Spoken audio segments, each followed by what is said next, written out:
Bonjour à tous et bienvenue sur le blog Culture Rugby. Nous nous retrouvons aujourd'hui pour la toute première interview de ce blog, une interview tir au but, une interview jeu au pied, dans laquelle j'ai eu l'honneur d'échanger pendant plus d'une heure avec Maxime Lucu, demi-mêlée et buteur du Biarritz Olympique depuis plusieurs saisons. Je vous remercie par avance d'avoir cliqué sur Play pour écouter cet enregistrement. Il a été réalisé par Skype et par téléphone, donc le son a été retravaillé.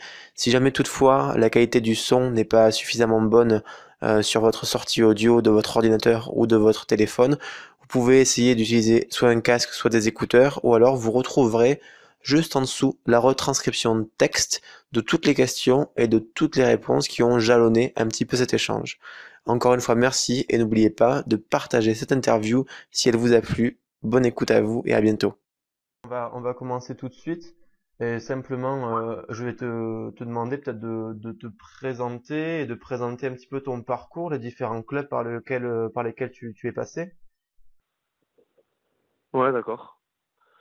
Du coup, je m'appelle Maxime Lucu, j'ai 25 ans et je suis né à Saint-Jean-de-Luz. Donc, du coup, j'ai commencé le rugby à l'âge de 6 ans à Saint-Pé-sur-Nivelle, un village à côté, lequel où je vis depuis 25 ans. Et ensuite, je faisais l'entente la Nivelle avec Saint-Jean à Squinsard parce que les clubs on n'était pas assez dans les clubs pour faire des catégories cadets et passer à 23 joueurs. Donc, on s'est mis en entente jusqu'à 18 ans, Balandrade, première année.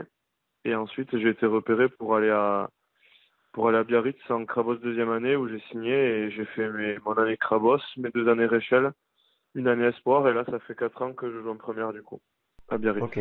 Voilà, du coup, bon, CMP sur Voilà. Nivelles, il y a peut-être des personnes qui situent pas trop par rapport au Pays Basque, mais c'est finalement assez proche de Saint-Jean-de-Luz, de Biarritz, de Bayonne, de ce coin-là, quoi.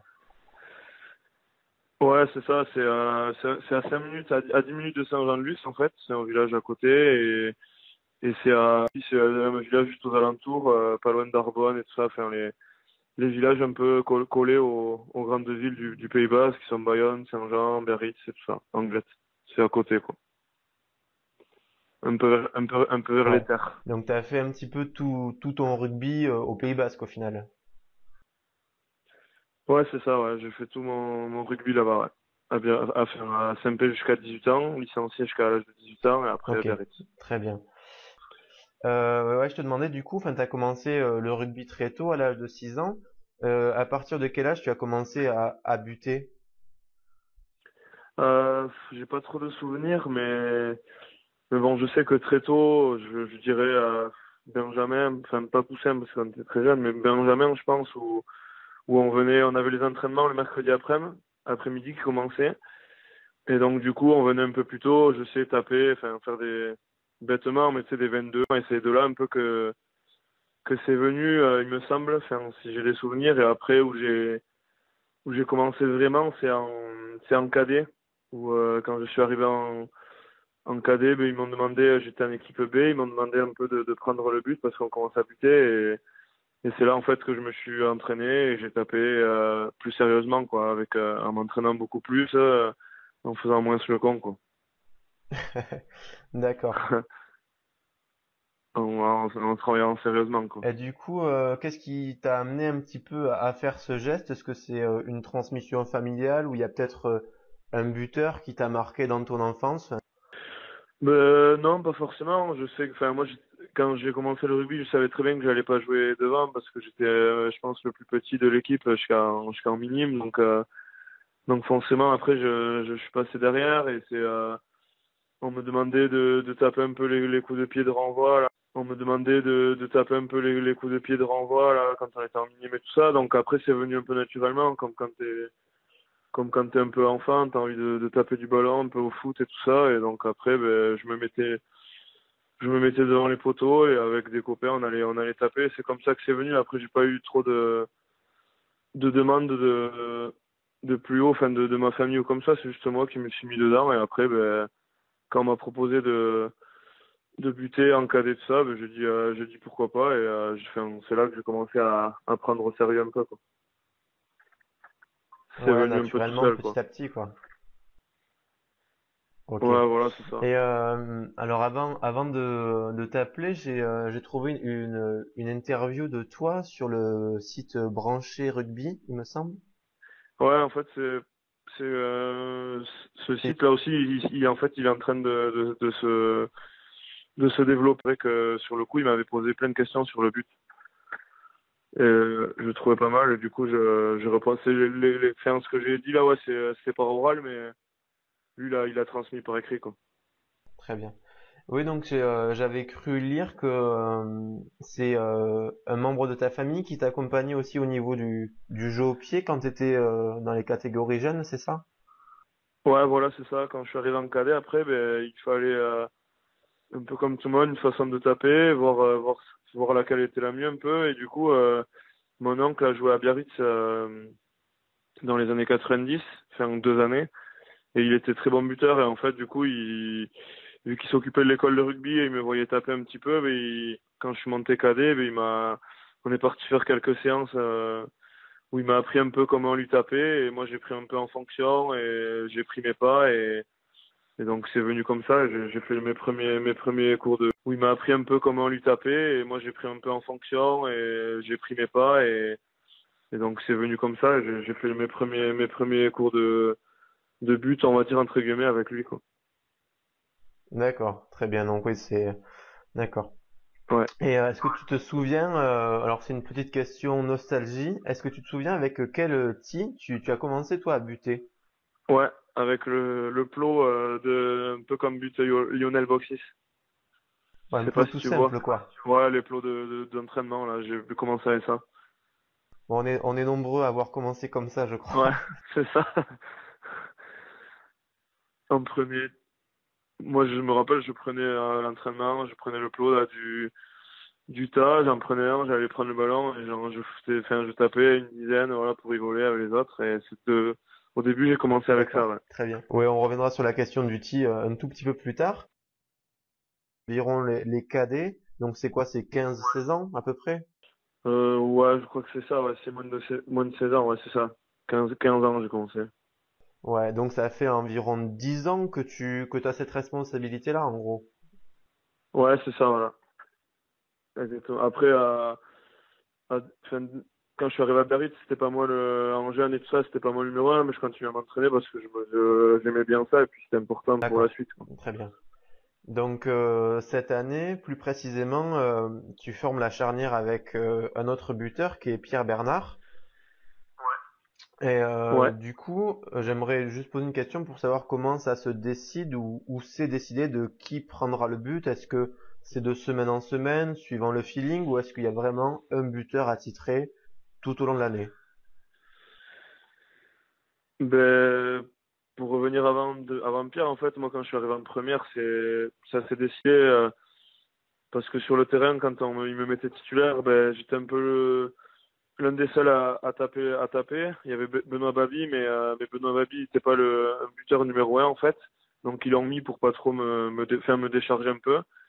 Sauf que Benoît, ben, ne se sentait pas forcément bien aussi avec le but, donc j'ai commencé à le prendre petit à petit. Et donc, en fait, durant ces 3 années, je me suis retrouvé numéro un parce qu'il n'y avait pas forcément de buteur qui était numéro un attitré auparavant. Et en fait, là, l'arrivée de Pierre et le niveau qu'il a, il est au port de l'équipe de France et puis le pourcentage de réussite qu'il a et tout ça, mais ça s'est fait un peu rapidement. On s'est parlé les deux. Je savais très bien que lui venait pour prendre cette responsabilité-là et donc moi je l'ai accepté sans trop rien dire. Je m'en fichais un petit peu. Au contraire, moi ça me permettait de me concentrer un peu sur moi. Ça me permettait de me concentrer un peu sur moi. Et du coup, non, non, on a vu avec les coachs et c'est Pierre, ça, à l'unanimité c'était Pierre et que moi je continue à m'entraîner et que ça allait venir quand Pierre n'allait pas jouer ou quand il allait être remplaçant ou quand il allait être blessé. Et c'est très bien comme ça. Après, je me prends pas du tout la tête en tout cas. D'accord. Donc du coup, au Biarritz Olympique, tu as connu, alors c'est entre gros guillemets, le statut de numéro un pour le tir au but. Aujourd'hui, un peu plus numéro 2. Est-ce que pour toi, ça change quelque chose dans ta manière de t'entraîner ou ta manière de préparer un match? Je disais en gros quand j'ai pas le but avant le match c'est Pierre qui l'a, ben, que forcément l'entraînement, l'échauffement en avant-match, il est différent. Je bute beaucoup moins, j'ai moins cette pression de me mettre à l'aise dans le but. Donc je me concentre sur mon jeu au pied de neuf spécifique, les jeux par-dessus et tout ça, les passes. Donc oui, suivant le but ou non, la préparation du match différencie suivant ce qu'il faut se préparer et se mettre en tête, quoi, ça c'est Ouais, sûr. d'accord. Donc là, ouais, on a parlé effectivement de la préparation du match spécifiquement. Et j'avais une question plus par rapport au déroulé de la semaine, au niveau de tes entraînements, au niveau du tir au but.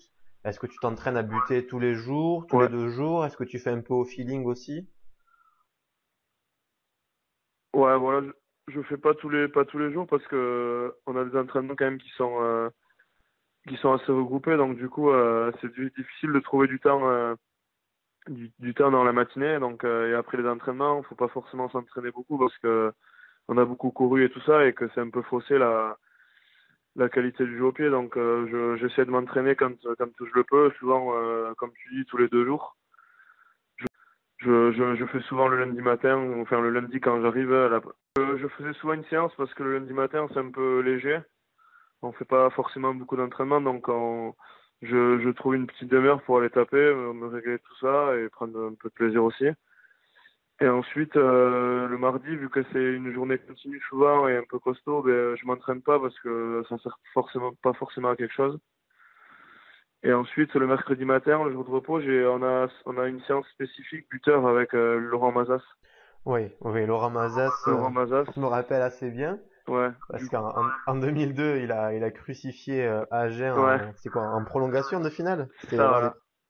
Du coup, il y a souvent des défis de drop avec lui. Et donc, du coup, au niveau des entraînements, tu le conçois plutôt de manière solitaire, avec d'autres buteurs comme Pierre Bernard ou d'autres? Comment ça se passe en général?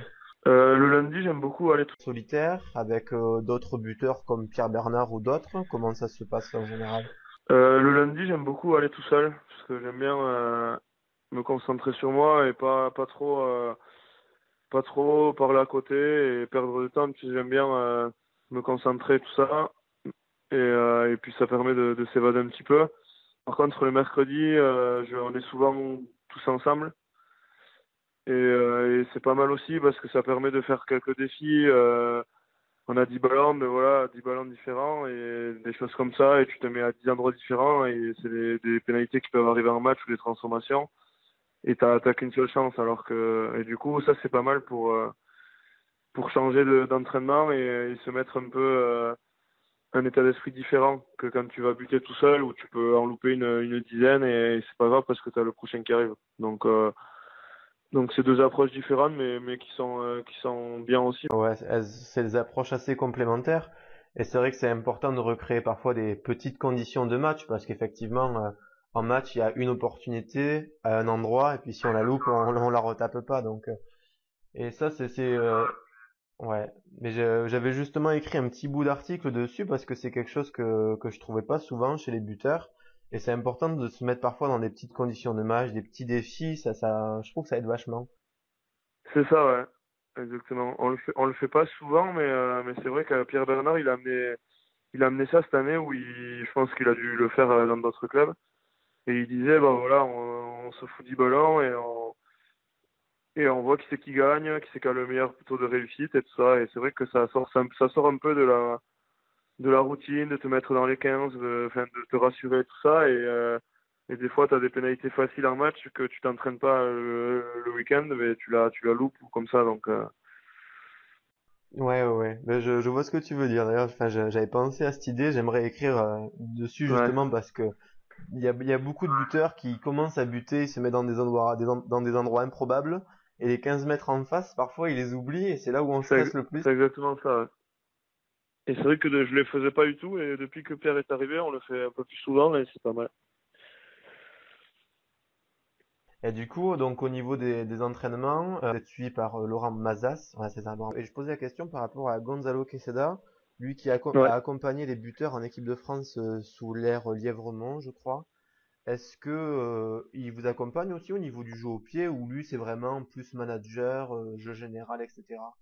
C'est que le jeudi, là, on a la mise en place souvent quand on joue le vendredi ou quand on se diffère le mercredi, tout, on a la mise en place et souvent on traîne à buter, à buter le mercredi, enfin après une demi-heure comme ça. Et là, le mercredi, tout, on a la mise en place et souvent on traîne à buter, à buter le mercredi, enfin après une demi-heure comme ça. Et là, il reste sur le terrain parce qu'il est là et il nous amène quelques conseils. Je sais comment il m'a beaucoup aidé aussi dans le jeu courant de neuf ou la façon de taper, finir devant, enfin des choses basiques, mais c'est vrai que son apport dans ça est complètement différent et ça amène quelque chose. Après, on l'embête pas forcément parce qu'il a énormément de boulot à côté. Donc il est pas forcément là et c'est vrai que la présence de Lulu l'aide, je pense. Mais forcément, quand il a un truc à dire, il est là, mais pas non plus derrière nous Oui, d'accord. tout le Oui, je temps comprends comme il a bien. pu l'être, je pense, à l'équipe Et de du France. coup, au niveau des méthodes et des outils d'entraînement, est-ce que vous avez quelque chose d'un peu spécial? Est-ce que, par exemple, vous utilisez la vidéo pour avoir un feedback et regarder un petit peu les passes? Enfin, Lulu là, Laurent Mazas, il, il utilise pas mal son portable, il se met derrière ou devant, et en fait il regarde un peu la qualité des pas, la qualité du pied d'appui et aussi la frappe, comment tu finis, si t'es en arrière, si tu finis devant, si tu lèves pas forcément la tête trop vite ou des choses comme ça. Il prend des vidéos et il nous montre juste après la frappe et sans savoir si elle est passée ou non, mais il nous dit là je pense qu'elle est passée parce que la frappe était bonne, là je pense qu'elle est pas passée, ou alors tu as de la chance qu'elle soit passée parce que tu t'es retrouvé un peu en arrière, des choses comme ça.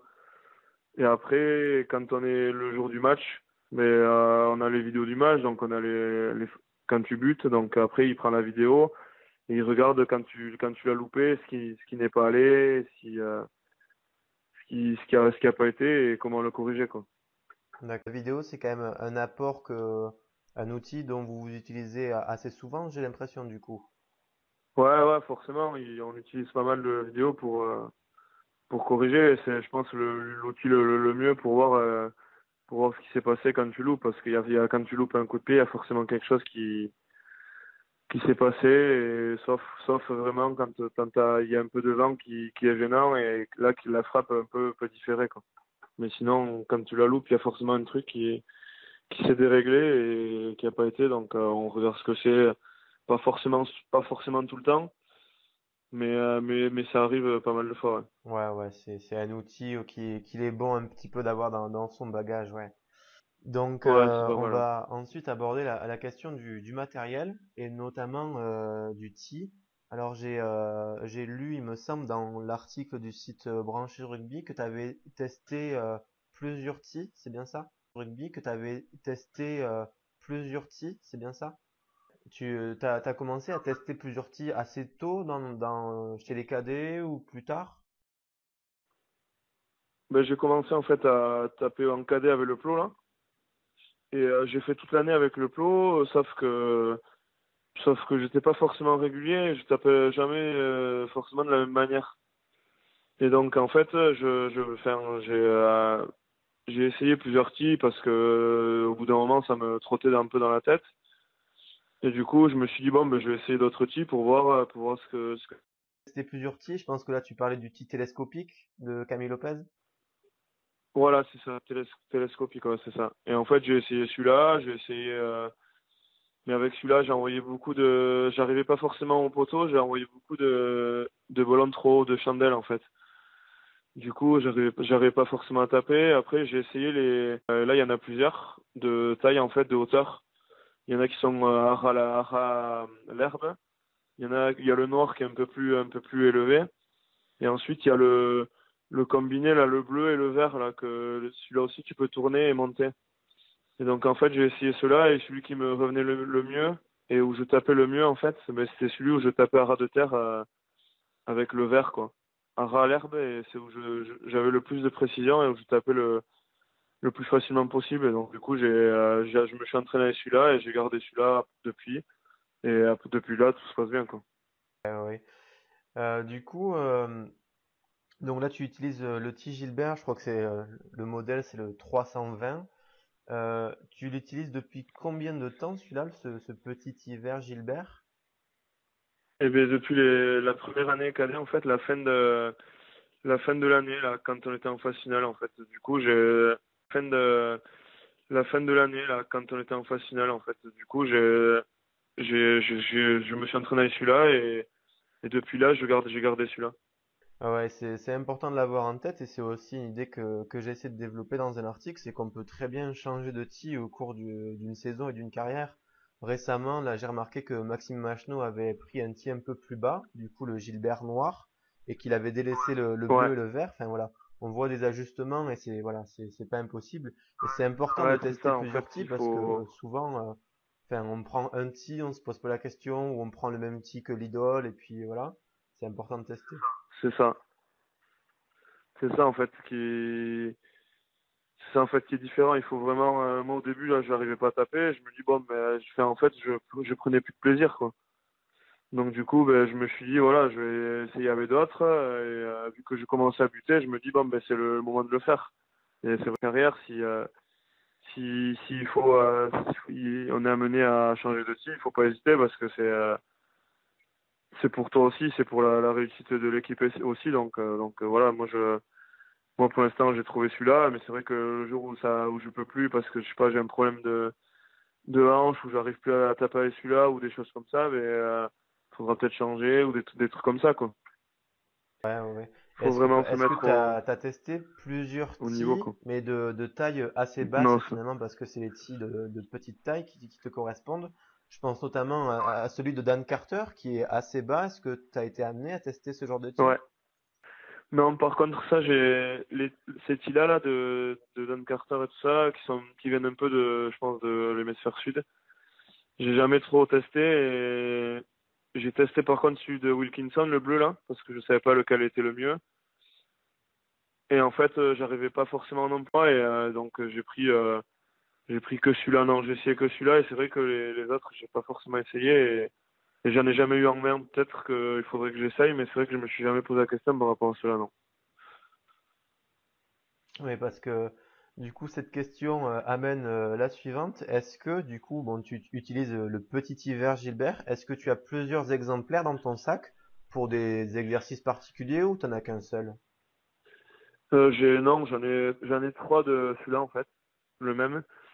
Et en fait, c'est le club est partenaire avec Gilbert, je crois, et en fait reçoit les tis.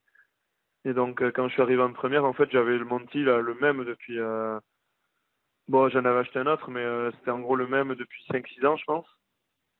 Et je suis arrivé en première et ils ont vu que je butais avec celui-là en fait, et ils m'ont dit, ah, mais on reçoit des affaires Gilbert et tout ça, et si tu veux, on peut te commander les tis. Et du coup, ben en fait, c'est là que et, j'amène les trois enfin du moins deux au match et du coup j'utilise les deux quoi. D'accord, ok. Ouais, donc t'as plusieurs exemplaires du tee. Bon, Ouais, on a fait un petit peu voilà toutes les questions moi que j'avais par rapport au tee. Bon, l'importance de tester plusieurs tees pour trouver celui qui correspond. Enfin, j'ai d'ailleurs c'est ça. essayé d'écrire un article dessus, comment bien choisir son tee, parce que finalement c'est vraiment le seul outil quoi spécifique du buteur. Et Ouais, je voulais ensuite te parler des crampons.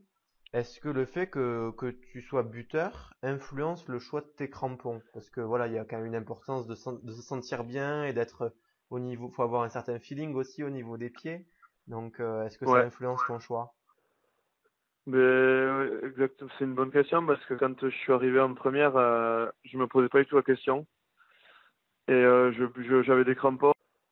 Mais exactement, c'est une bonne question parce que quand je suis arrivé en première, je me posais pas du tout la question et j'avais des crampons avec lesquels j'étais à l'aise, c'était les Tiempo en fait, avec lesquels j'étais à l'aise et où j'achetais toujours les mêmes, un peu bon, des différentes, mais sans me poser la question du but et tout ça.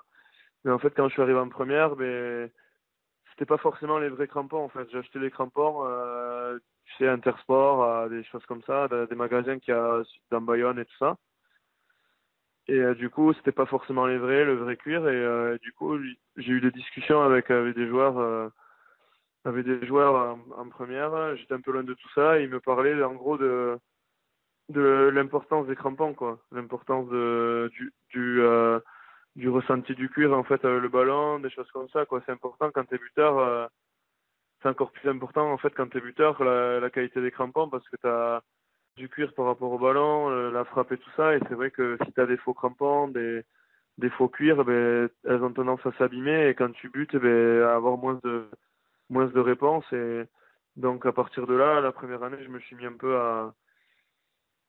mis avec mon agent et je lui ai demandé d'avoir des crampons de vraiment de qualité. Et depuis là, en fait, je suis passé à Adidas et ça a complètement changé de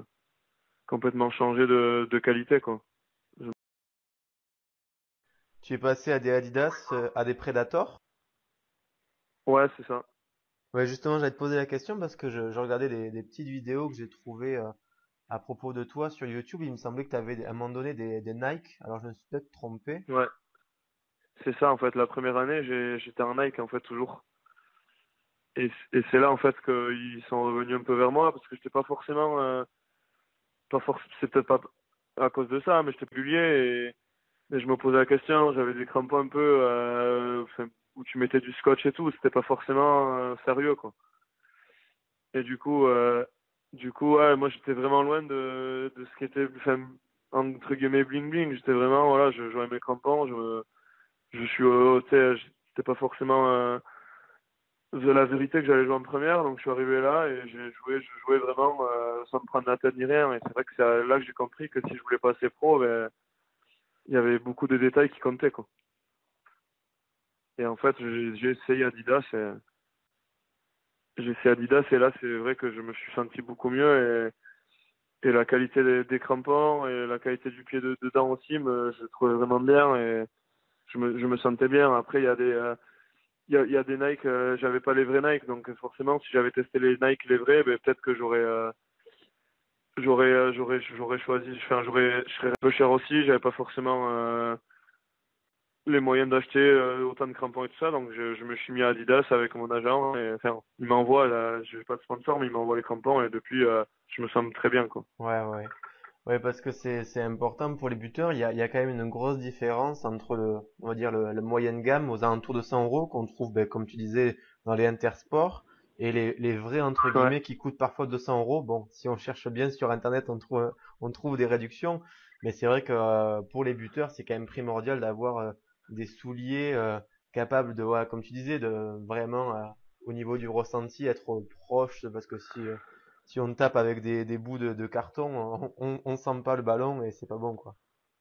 non, c'est exactement ça et c'est là que tu vois la différence. C'est vrai que quand j'ai acheté les crampons, mais c'est là que ça a complètement changé et tu prends de suite beaucoup plus de plaisir et comme je te disais, comme je te disais, les enjeux qu'il y a autour, ben, c'était important si je veux passer numéro un buteur, ben, de prendre ces responsabilités-là aussi et puis, c'est ce qui m'a un peu lancé dans ma carrière et m'a fait reconnaître un petit peu. Donc, j'ai bien fait de, de me poser ces questions parce que sinon, j'aurais pu laisser le but à quelqu'un d'autre et avoir moins de responsabilités, puis derrière, avoir entre guillemets, faire moins mon trou, quoi.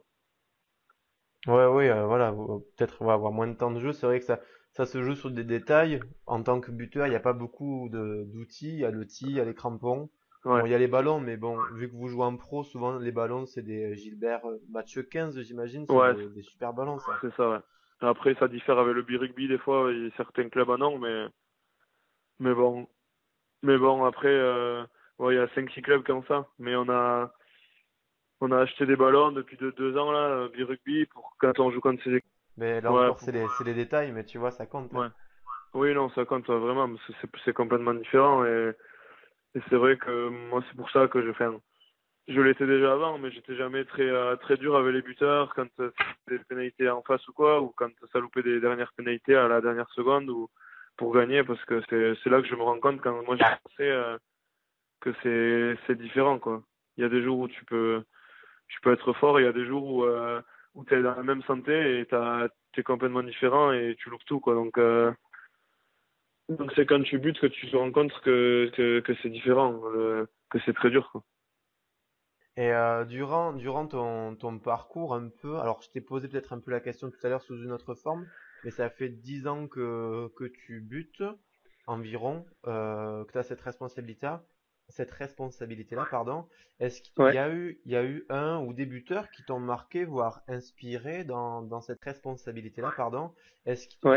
il y a eu un ou des buteurs qui t'ont marqué, voire inspiré dans cet exercice particulier qu'est le tir au but? Mais forcément, il y a, même si c'est différent, mais il y a Johnny Wilkinson qui restait dans ça un monstre, même s'il était gaucher. Après, j'aimais beaucoup, moi, quand j'étais jeune, c'était Titou la maison, qui butait hyper bien, et où au début, je me rappelle vraiment que les passes, je prenais un peu comme lui, enfin, ouais, c'est bête, mais 5 derrière, 4 à gauche, ou des trucs comme ça. Et en fait, non, après, je regarde beaucoup la qualité des buteurs. J'aime beaucoup la façon de taper de Mornestein, là, du Stade français. J'aime beaucoup, il tape vraiment enfin, beaucoup, avec la tête en bas, en fait, tu sais, où il rentre vraiment dans le ballon, que ce soit des 22 ou des 50, et donc j'ai ça. Après, non, il y en a beaucoup, je regardais beaucoup de buteurs, mais il y a vraiment des mecs comme ça, ouais, où j'apprends un peu d'eux et où la frappe, je viens un peu comme eux, mais après, on a eu la discussion avec Johan Le Bourris, où, euh, où ça aurait été bien aussi, je pense que tu fasses comment ça s'appelle, l'interview avec lui, parce que lui, sur ça, c'est un peu un fou, entre guillemets, sur le but. Et en fait, lui en fait, il était beaucoup dans les mêmes pas que Wilkinson et tout. Et en fait, moi, c'est dans quoi je voulais pas rentrer, en fait. Parce qu'après, c'est passer beaucoup trop de temps à le regarder et puis à te regarder moins ça. Ouais, c'est sûr, faut essayer de s'inspirer sans copier. Mais du coup, ouais, je rebondis juste sur Mornestein. C'est vrai que quand il était avec le maillot, enfin, en équipe 9% de réussite à un moment donné, c'est absolument, tu vois, presque inatteignable. Et sur son Instagram, alors je sais pas si c'est Instagram, mais sur son Instagram, souvent, il poste des petits morceaux de son entraînement et c'est pas mal pour s'en inspirer, tu vois. Ouais. Et j'aime beaucoup sa façon. En fait, lui, j'aimais beaucoup sa façon de taper, en fait. Parce que moi, le gros problème que j'ai, c'est en fait, il faut doser ou quand c'est proche, quand il faut se relâcher ou parce que c'est facile et tout. Et en fait, c'est là où j'ai le moins de réussite, en fait. Je loupe le plus de pénalités. Et j'ai besoin, en fait, de rentrer tout le temps dedans. Enfin, c'est bête, mais on est complètement différents. Et moi, j'ai pas trop le toucher de balle quand certains, en gros, la facilité, quand ils sont prêts de changer leur façon de taper, un peu comme Boxis, en fait. Où il a la façon de taper, vraiment, tu sens qu'il est serein, il a un toucher de balle qui est vraiment beau. Donc tu te dis, bon, ben, moi je peux vraiment beau. Donc tu te dis, bon, ben, moi je peux pas faire ça, je suis obligé de doser, j'arrive pas, en fait. Et en fait, en le regardant jouer à lui, ben, je me dis, toi, il tape vraiment bien, il tape fort, il rentre bien dedans et il a une qualité de frappe qui, moi, je trouve que est l'une des plus belles en but. Et c'est vrai que du coup, je me suis je l'ai un peu regardé taper et du moins, j'essaie de rentrer un peu comme lui dans le ballon. Après, je ne sais pas exactement ce qu'il fait, mais l'approche, en fait, j'essaie de faire un peu comme lui. Et c'est vrai que sur Instagram, c'est vraiment pas mal. Ce qu'il fait et tout, ça permet de rentrer dedans. Enfin, c'est bien. Même si des fois, il a du manque de réussite, mais j'aime beaucoup, quoi. Bon, ça arrive à chaque buteur, mais on parlera de la question des erreurs. Je crois que c'est une de mes dernières questions parce que c'est une grande partie. Ouais. Ensuite, je voulais simplement parce que là, on parle beaucoup de tir au but, mais le demi de mêlée a un rôle assez important dans le jeu de dégagement, derrière le ruck ou les petits par-dessus. On voit, enfin, Ouais. j'ai l'impression, moi, avoir remarqué que l'Irlande utilise beaucoup ce genre de coup de pied avec leur neuf Conor Murray. Est-ce que toi, c'est Ouais. quelque chose que tu travailles autant que le tir au but, ce genre de coup de pied spécifique du numéro 9? Mais les années précédentes, quand je butais, je passais peut-être moins de temps dans ça. Mais j'avais quand même un rappel avec Laurent Mazas qui me faisait un peu montrer l'importance de ces coups de pied pour sortir du camp, par exemple des 22, pour trouver une bonne touche, des choses comme ça. Donc je le travaillais forcément, mais peut-être un peu moins. et notamment les coups de pied ou à la récup en fait. Alors, j'avais pas énormément de comment ça s'appelle de précision. Je tapais mais jamais forcément de la même façon. Et donc en fait, mais jamais forcément de la même façon. Et donc en fait, le fait d'avoir Pierre Bernard qui est arrivé et le fait qu'il ait pris le but, ben je m'entraîne beaucoup plus à taper ces ballons-là parce que on se rend compte, comme tu dis, comme les équipes comme l'Irlande ou comme ça, ben quand tu vas à l'extérieur ou des matchs comme ça importants, ben ces matchs-là, ces façons de, en gros ces situations de match sont très importantes pour mettre la pression, pour récupérer des ballons, pour amener des pénalités et tout ça. Et donc je travaille beaucoup plus maintenant ça que le but. Et du coup, j'essaie d'avoir beaucoup plus de précision. Et en plus de ça, je me suis mis depuis cette année, même si je travaille l'année dernière, à me mettre à taper du gauche aussi pour, euh, pour sortir du camp et tout ça. Et c'est vrai que au fur et à mesure de travailler, ben, c'est de mieux en mieux, quoi. Et donc, c'est vrai que c'est très important. Il faut y passer. De Yashvili qui disait qu'il était du coup qu'il était gaucher et qu'il avait complètement abandonné l'idée de taper du droit et qu'il savait rien faire du droit. Il dit bon ça a marché pendant ma carrière mais bon c'est vrai que c'est pas mal de travailler les deux pieds mais c'est loin d'être évident parce que ça peut être vite décourageant. Mais ouais mais c'est important de travailler les deux pieds parce que ne serait-ce que pour avoir la base parce que si un jour on se retrouve coincé sur le mauvais côté bon ça peut vraiment dépanner quoi. Mais moi, c'est vrai que, ouais, voilà. C'est vrai que moi, quand j'étais jeune, j'ai fait beaucoup de foot. Enfin, on faisait beaucoup de foot avec des copains et tout ça. Et c'est vrai que c'est bête, mais comme disent certains, en ce moment, les vieux, là, un peu, les vieux coachs, ils disent, voilà, quand ils voient des jeunes jouer le mercredi après-midi, quand nous on s'entraîne dans les stades, tout, ils sont contents parce qu'ils se disent, voilà, c'est là qu'en fait que tu apprends un peu la technique individuelle, que tu sors un peu de chez toi, que tu fais du sport, et ils aiment pas en gros les mecs qui jouent maintenant avec leurs réseaux sociaux, les ils s'entraînent dans les stades, tout, ils sont contents parce qu'ils se disent, voilà, c'est là qu'en fait que tu apprends un peu la technique individuelle, que tu sors un peu de chez toi, que tu fais du sport, et ils aiment pas en gros les mecs qui jouent maintenant avec leurs réseaux sociaux, leur PlayStation, des trucs comme ça. Et c'est vrai que nous, on était beaucoup à SMP, on était beaucoup à jouer au foot et tout ça, et du coup, le pied gauche, ben, tu le travaillais sans le vouloir, mais tu t'en servais, quoi, en fait. Et du coup, ben, c'est toujours resté en moi, mais j'ai jamais travaillé dessus. Mais j'utilisais de temps en temps, mais sans technique, quoi. Et des fois ça marchait, des fois ça marchait pas. Et en fait, maintenant, je le travaille beaucoup plus, et c'est vrai que enfin, ça va devenir très important maintenant dans le nouveau rugby, parce que comme tu dis, quand tu te retrouves enfermé dans le mauvais côté, ben c'est très dur du droit de trouver une bonne touche, de te dégager, et donc de sortir par le pied gauche, c'est important. Et c'est vrai que comme tu dis, c'est très dur. Il y a des gens, du coup, tu t'envoies beaucoup plus de saucisses, t'es découragé, mais là, moi, plus je m'entraîne, mieux je me sens, mieux je me sens, en fait. On l'utilise de plus en plus dans l'équipe, et c'est vrai que ça, de faire une passe 15 mètres derrière ou de prendre un pied gauche du rack, ben, en fait, tu trouves pratiquement la même touche qu'un 10 qui a énormément de pieds comme Pierre Bernard. Et donc, au final, tu te dis, bon, ben, pour éviter un contre ou quoi, ben, autant. Mais bon, après, c'est sûr que là, il faut vraiment travailler et c'est pas donné à tout le monde. Donc, il faut passer un peu plus de temps dessus. Mais bon, après, ça vaut le coup, quoi. Moi, je suis en train d'y travailler. C'est pas forcément bien, mais bon, à force, peut-être que ça viendra et que ça soulagera l'équipe, quoi. Et avec les années ça viendra. C'est ça, voilà. Ça vient un petit peu là, mais bon, c'est pas non plus. Ouais, faut être patient. Faut être patient dans ce genre C'est ça. d'entreprise. Ça peut être long, mais après, il y a des ambidextres. Non, moi je le suis pas en tout cas, mais j'ai quelques facilités, ça va, mais c'est pas non plus. C'est pas trop. J'ai du mal. Alors, dis-moi, j'avais une question plus par rapport aux obstacles que tu as pu rencontrer. Donc, en fait, bon, comme on a dit tout à l'heure, ça fait 10 ans en gros que tu tires au but, que tu as cette responsabilité en match. Quel a été le plus grand obstacle que tu as rencontré, toi, dans le tir au but? Vraiment un truc qui t'a, à un moment donné, bloqué, et comment tu as pu le dépasser, en fait?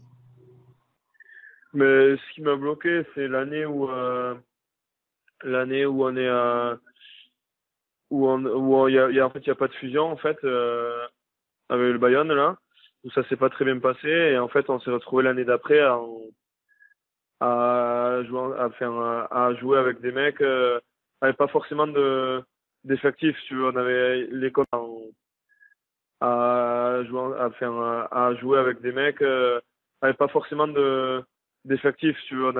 Les contrats ont été choisis au dernier moment parce que on savait pas ce qu'on allait être. Donc on a eu un début de saison un peu difficile. Et en fait, ça s'est un peu ressenti, même si je voulais pas me le dire, je pense mentalement, et où en fait on perdait beaucoup de matchs en début de saison. Je crois qu'on était à 2 victoires sur en 10 matchs ou en 9 matchs, et beaucoup de défaites à enfin voire 5, 6, 8 points, et où je loupais quand même pas mal de points au pied, quoi. Où je loupais des points faciles au pied, où ces points-là auraient pu nous faire gagner. Effectivement, ce début de saison, l'année après la fusion annulée, a été un peu délicat. Comment toi tu as pu passer à un autre stade, passer au-delà? Est-ce que c'est le travail? Est-ce que c'est... qui, qui permettait d'oublier. Et c'est là où ça a été encore plus important, comme je te disais en début, c'est d'aller taper seul, en fait, d'aller taper seul, où j'étais bien d'aller taper seul, je me posais pas de questions, je déroulais, quoi, en fait. Et je me disais, voilà, ça me faisait du bien, mais après, où ça a été important, c'était de travailler mentalement, en fait. De travailler mentalement, et c'est là où Laurent Mazas, ça a été important, où il me disait, voilà, il savait très bien, lui, comme en étant ancien du club, que la situation n'était pas forcément facile, que les résultats n'étaient pas là, mais qu'on avait l'équipe en fait pour pouvoir jouer mieux. Mais on n'arrivait pas parce que mentalement on n'y était pas. Donc il m'a dit voilà Max, t'inquiète pas, c'est des choses qui arrivent. Concentre-toi sur le rugby, sur ce qu'il y a à côté, et le but, tu verras que ça viendra tout seul. Donc je continue à m'entraîner, mais je me sortais le but de la tête, et en fait entre guillemets on s'est envoyé pendant les matchs. Je sortais le but de la tête, et en fait entre guillemets on s'est envoyé pendant les matchs pour revenir petit à petit, et c'est là qu'en fait ça s'est revenu. J'ai démarré. En fait, le plus important, c'est une transformation qui va te faire basculer dans le positif comme dans le négatif. Et quand tu trouves la transformation qui te bascule dans le positif, ben là, il y a tout qui bascule. Et moi, je sais très bien que pour me mettre dans un match, il me faut vraiment une pénalité dure en début de match, qui peut être, je sais pas, à 50 mètres, en coin ou comme ça. Et si celle-là, je la mets, ben là, je me fais du bien, et c'est comme ça que je me suis fait du bien dans la saison où j'ai pu revenir, et depuis là ben, j'ai réussi à dérouler et à moins me poser de questions et à me dire voilà c'est la première qui est importante, maintenant si tu la mets ben c'est parti, quoi. Et en fait en travaillant comme ça en travaillant comme ça m'a rassuré dans tout, dans mon jeu et tout ça, et c'est en travaillant comme ça ben en travaillant comme ça m'a rassuré dans tout, dans mon jeu et tout ça, et c'est ça qui te lance dans un match, quoi. D'accord, ouais, t'as repris confiance petit à petit et de mettre la première te permettait ensuite d'engranger un peu plus de confiance. Je me concentre vraiment, ouais, sur ça. Et il y a une anecdote, c'est qu'à l'échauffement, des fois, ben, ça arrive, je pense, à tout le monde, mais je loupe complètement tout. Et ça, c'est arrivé à Agen, ça, je me rappelle, un match. Et en fait, j'arrivais pas, et j'étais presque à deux doigts de laisser le but à un autre avant le match. Et en fait, j'en ai une à, je sais pas, à 48 mètres. La première, et je me dis, bon, ben voilà, t'as tout loupé en échauffement, celle-là, elle est importante, t'as juste à frapper fort, et voilà. Et du coup, ben, c'est celle-là qui m'a lancé, et j'avais fait un 100%, alors que à l'échauffement, j'avais fait 100%, mais dans l'autre sens, quoi. Ouais, je vois. Alors, alors, ce qu'on peut observer aussi, alors je sais pas si tu l'as connu, mais c'est que de faire 100% à l'échauffement, c'est en général pas bon signe. Parce que l'inverse c'est aussi vrai, j'ai l'impression. Ouais, non, ça, c'est quand tu fais 100% à enfin, quand tu vois qu'au bout de 5-6 pénalités, ben, la frappe, elle est parfaite, elle est fluide, elle est nickel et tout, que ça soit en coin, des 40 et tout, ben, tu te dis, bon, enfin, moi, je me dis souvent, bon, faut que j'arrête parce qu'après, il faut pas que je laisse tout le jus dans ça, parce qu'après, dans le match, pareil, la première, je vais me lâcher complet, parce que j'aurais trop tapé, trop laissé de jus. Donc, en fait, dès que je commence à taper bien et tout, je me rassure sur les 3-4 premières, mais j'arrête, quoi, de taper, et je me concentre sur mes passes, sur mon jeu au pied dans le jeu courant, des choses comme ça. Et au contraire, quand tu loupes tout à l'échauffement, il faut pas se buter à faire 15 pénalités parce que c'est là où tu te frustres et tu sors de ton match et tu peux chier ton match, quoi. Te demander selon toi quelles étaient les qualités principales d'un buteur, alors que ce soit autant au niveau corporel, tu sais, au niveau de la souplesse ou des coordinations, mais aussi un petit peu au niveau du mental, entre guillemets, et de l'état d'esprit. C'est quoi un petit peu selon toi vraiment les qualités qui aident un buteur à vraiment... Mais après, il faut être, enfin, déjà, il faut savoir pour être buteur, on sait très bien que voilà, on a les qualités de l'être. Voilà, c'est forcément, il y aura forcément des moments difficiles, mais il faut se dire vraiment qu'il faut être sûr de soi, on a bien buté dans le passé, donc pourquoi d'un coup ça marche pas? Donc il faut partir sur des choses simples et tout ça. Mais pour moi, la qualité première, c'est croire en soi, être fort dans sa tête, mentalement, parce que je pense que c'est l'atout majeur pour un buteur, parce que tu peux avoir la force, tu peux avoir être précis, tu peux avoir la force, tu peux avoir être précis, mais tu l'as que si mentalement t'es bien. Si t'es pas bien dans ta tête, tu buteras mal, tu seras pas concentré, tu t'énerveras. Donc je pense que c'est être sûr de la qualité de son jeu au pied, être sûr de soi, et puis ne rien lâcher, quoi. Ne pas se dire que parce qu'on loupe une pénalité, même si c'est très dur à faire, mais ne pas se mettre au fond du seau. Moi, le premier, je me suis mis beaucoup au fond du seau alors qu'il faut pas, et il faut justement se rassurer avec des choses simples. Et après, corporellement, je vais pas te dire que moi, je suis le mec qui m'étire énormément. Je suis pas forcément dans ça. Je m'étire forcément un peu parce qu'il faut, sinon il y a un risque de blessure. Mais je suis pas d'en travailler forcément les hanches spécifiquement, d'en travailler les ischios, d'en travailler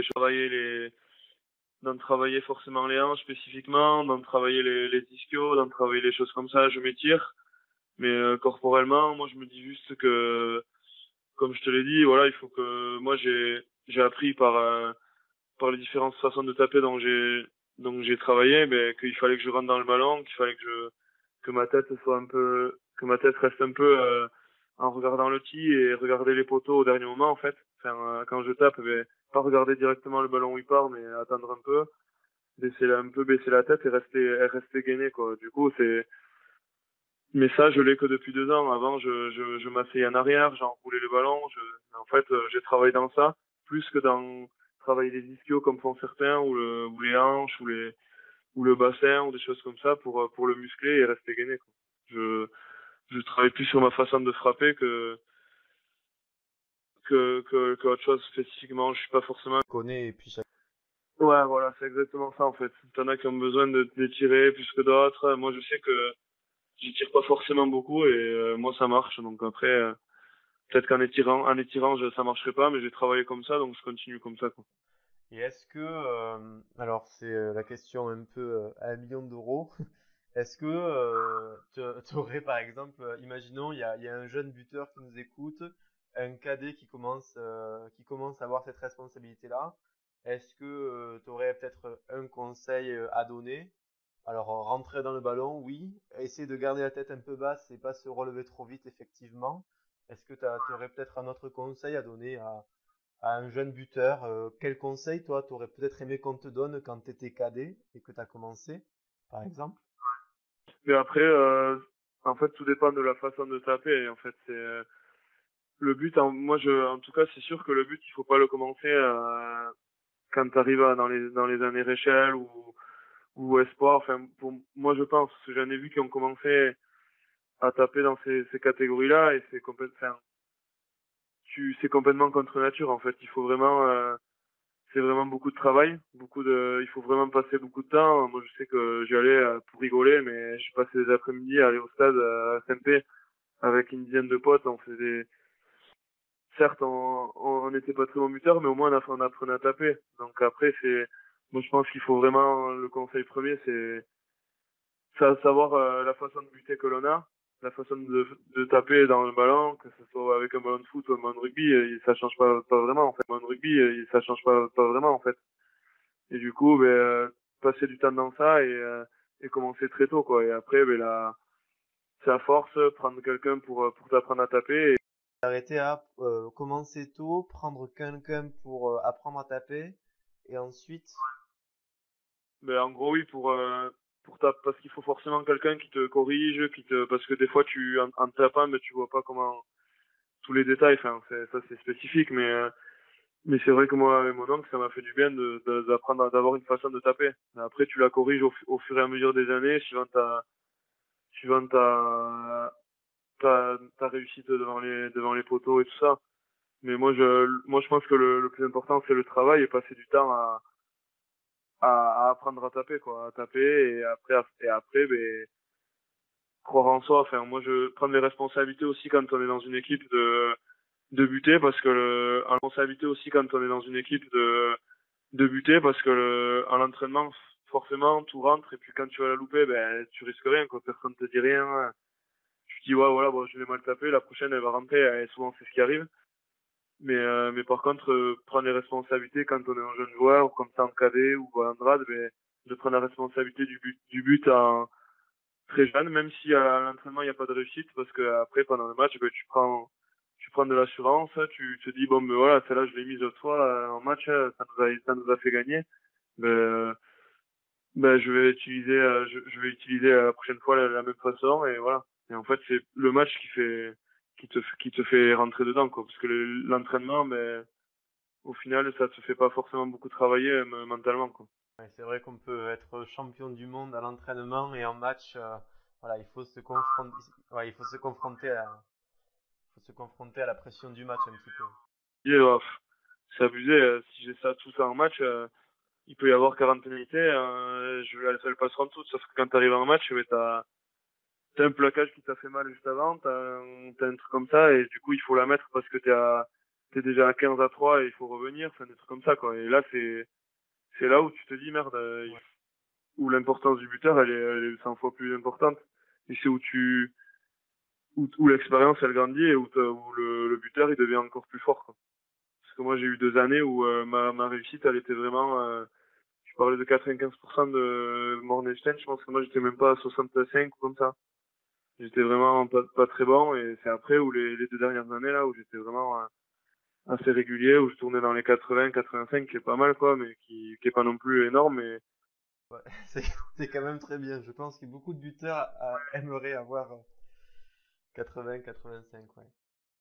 80, ouais, où j'arrivais un peu à me sentir mieux et c'est là où tu grandis. Donc, le conseil, ouais, comme tu dis, c'est les deux détails, là, rentrer dedans, garder l'équilibre, en fait, être gainé et après, aller beaucoup travailler et puis et prendre l'initiative quand on est en match, quoi. Ouais, ouais, c'est vrai que l'expérience des matchs souvent aide beaucoup plus à grandir. Ah oui, oui.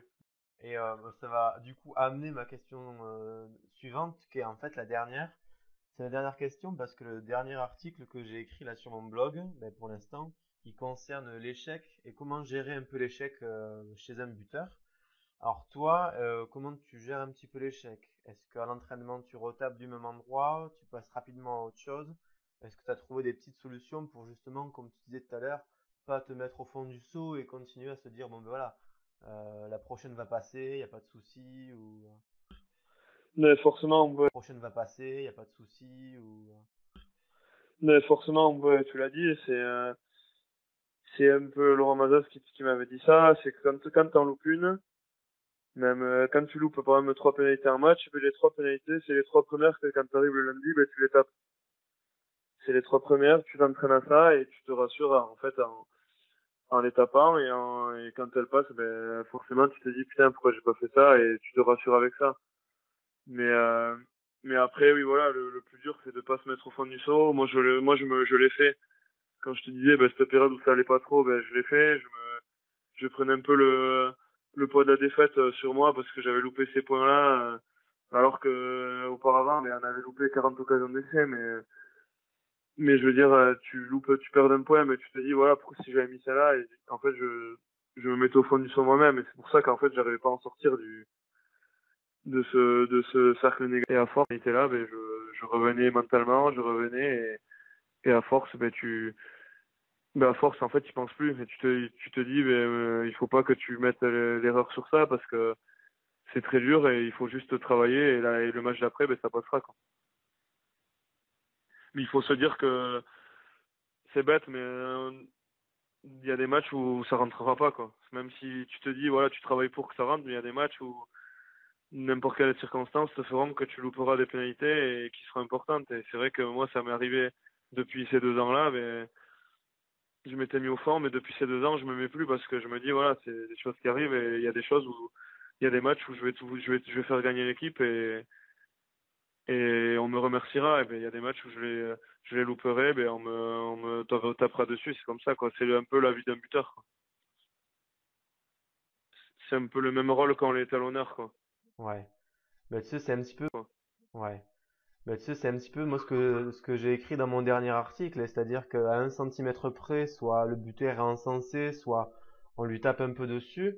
Et faut clairement, voilà, quand on est buteur, clairement se dire, ben, il y aura forcément des échecs difficiles, mais voilà, mais essayer de relativiser. Alors c'est pas compliqué, souvent dans l'expérience d'un joueur, ben, au début, effectivement, j'ai l'impression, hein, qu'on se met facilement au fond du seau et puis avec le temps on relativise et puis on continue à bosser et c'est quand tu relativises que ben, tu relâches un peu de pression et comme tu te dis ben, forcément à un moment donné ça rentre et c'est tout bénef pour tout le monde.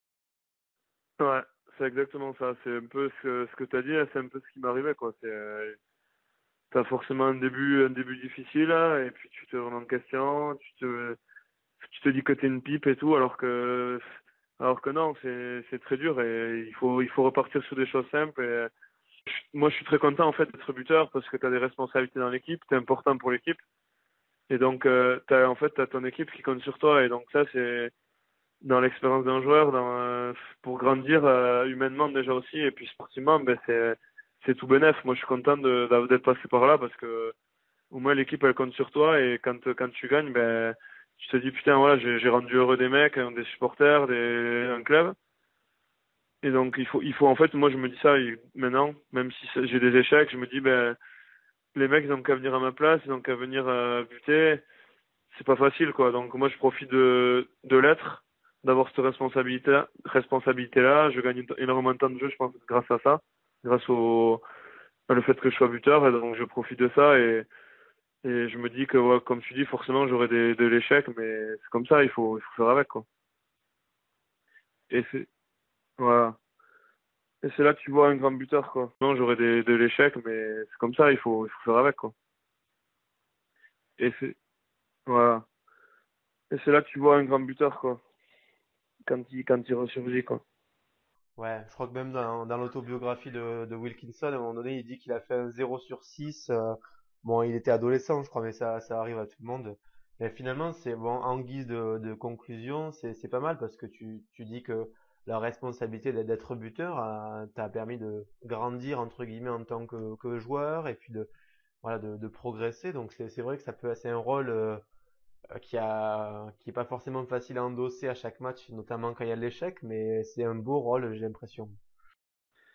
Oui, voilà, forcément c'est pas le plus simple des rôles, ça je l'admets et tout. Je pensais pas que c'était aussi dur parce que quand t'es en jeune, bon c'est pas très grave, mais quand t'arrives en première, dès que t'en loupes une, t'as le public derrière, des choses comme ça, puis la ferveur de à gérer, mais je me dis que si tu y arrives et que tu grandis dans ça, forcément que t'as déjà ta carrière, t'as appris quelque chose et tu joues au rugby, tu joues pro pour ressortir un peu grandi aussi. Et moi, je sais que, en tout cas, le fait d'avoir buté, ça m'a fait grandir et moi, je suis très content de ce que je suis en train d'apprendre de tout ça. Et même s'il y a eu beaucoup de bas, j'ai des hauts aussi et c'est là où tu savoures encore plus. Et donc, moi, je profite de ce rôle-là pour vraiment profiter, c'est cool quoi.